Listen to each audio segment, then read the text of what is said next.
ഈശോ മിശിഹായ്ക്ക് സ്തുതിയായിരിക്കട്ടെ. ക്രിസ്തുവിൽ ഏറ്റവും സ്നേഹമുള്ളവരെ, ആണ്ടുവട്ടത്തിലെ 5-ാമത്തെ ഞായറാഴ്ചയിലേക്ക് നമ്മൾ പ്രവേശിക്കാം. ഇന്ന് വചനത്തിൽ നമ്മൾ കാണുന്നത്, ഒന്നാമത്തെ വായന യെശയ്യാപ്രവാചകൻ്റെ പുസ്തകത്തിൽ ഒരു മനുഷ്യൻ്റെ നന്മ എപ്രകാരമാണ് രാവിലെ പ്രകാശം പോലെയായി മാറുന്നതിനെക്കുറിച്ചാണ് യെശയ്യാപ്രവാചകൻ പറഞ്ഞു വയ്ക്കുന്നത്.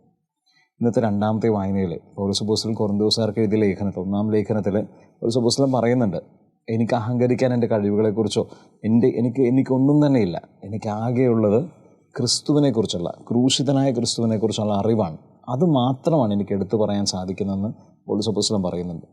ഇന്നത്തെ സുവിശേഷത്തിൽ മത്തായി എഴുതിയ സുവിശേഷം 5-ാം അധ്യായം 13 മുതൽ 16 വരെയുള്ള തിരുവചനങ്ങളിൽ കർത്താവ് 2 ഉപമകളാണ് പറയുന്നത്. ഒന്ന് ഉപ്പിൻ്റെ ഉപമയും പ്രകാശത്തിൻ്റെ ഉപമയും. നമുക്ക് വളരെ സുപരിചിതമായൊരു കാര്യമാണ്. നിങ്ങൾ ഭൂമിയുടെ ഉപ്പാണ്, നിങ്ങൾ ലോകത്തിൻ്റെ പ്രകാശമാണ്.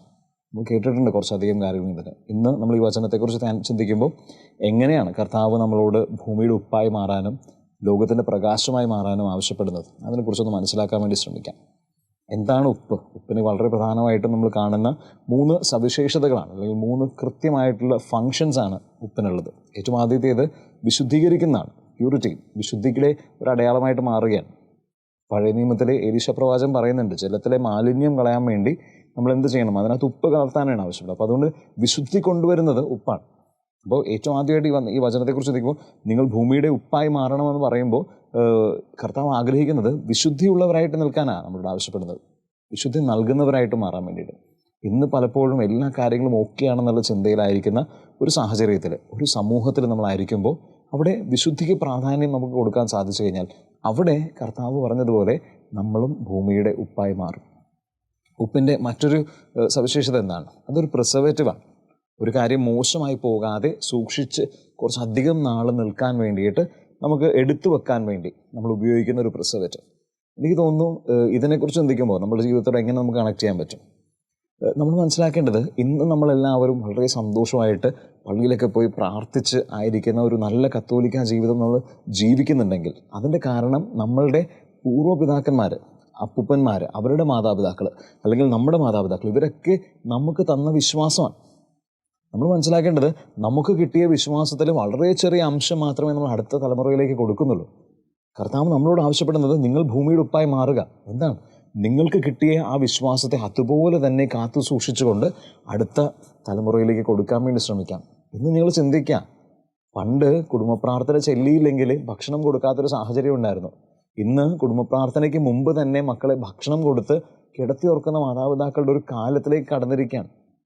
പണ്ടത്തെ കാലത്ത് എത്രയൊക്കെ വിശ്വാസപരമായിട്ടുള്ള കാര്യങ്ങളിൽ നമ്മളെല്ലാവരും ചെയ്യണമെന്ന് മാതാപിതാക്കൾ നിർബന്ധിക്കുമ്പോൾ ഇന്ന് പലപ്പോഴും വിശ്വാസം സെക്കൻഡറി ആയിട്ട് മാറുന്നുണ്ട്. പള്ളിയും കാറ്റഗിസും ഒക്കെ അത്യാവശ്യമല്ല, മറിച്ച് അത് ജസ്റ്റ് ആഡ് ഓൺ ചെയ്യുന്ന കാര്യങ്ങൾ മാത്രമാണ്. ഏറ്റവും ആദ്യം നമ്മൾ ചിന്തിക്കേണ്ടത് നമ്മളുടെ കരിയർ ആണെന്നൊക്കെ പറയുന്ന ഒരു സാഹചര്യത്തിൽ നമ്മൾ മനസ്സിലാക്കുക, കിട്ടിയ വിശ്വാസത്തെ കൊടുക്കാൻ മറന്നു പോകുന്നുണ്ട്. ആവശ്യപ്പെടുന്നത് പ്രിസർവ് യുവർ ഫെയ്ത്ത്. എങ്ങനെയാണ്? Become the salt of the earth, ഭൂമിയുടെ ഉപ്പായി മാറുക.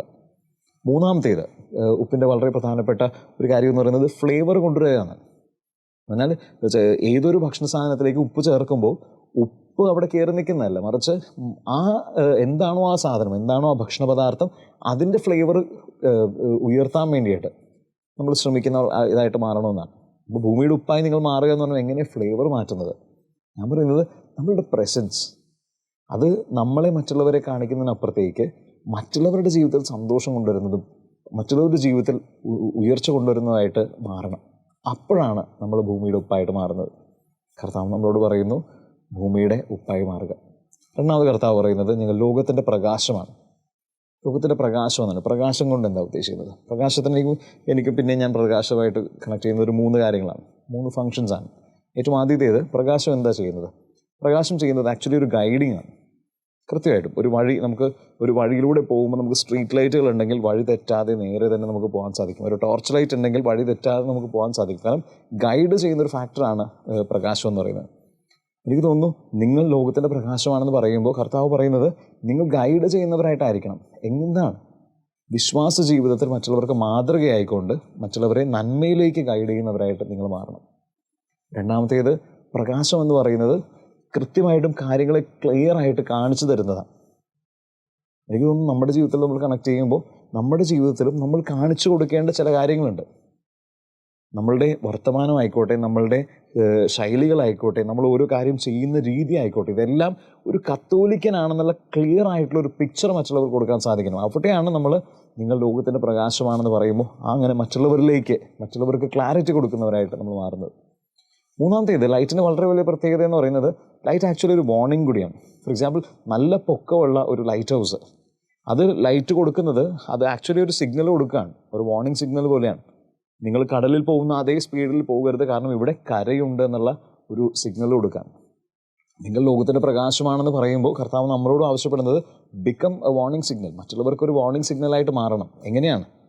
നമ്മുടെ ജീവിതത്തിൽ ഇന്ന് പലപ്പോഴും പല കാര്യങ്ങളും അവർക്ക് ഇഷ്ടമുള്ളതുപോലെ ഈ ലോകത്തിൻ്റെ താളമനുസരിച്ച് പോകുമ്പോൾ അവിടെ നമ്മളോട് ആവശ്യപ്പെടുന്നത് നിങ്ങൾ എന്താണോ ശരിയെന്ന് മനസ്സിലാക്കുന്നത്, കർത്താവ് എന്താണ് ആഗ്രഹിക്കുന്നത്, അതിനോട് ചേർന്ന് നിന്നുകൊണ്ട് മറ്റുള്ളവരെ തിരുത്താൻ, മറ്റുള്ളവർക്ക് ഒരു വാർണിംഗ് സിഗ്നലായിട്ട് മാറാൻ നമ്മളോട് ആവശ്യപ്പെടുകയാണ്.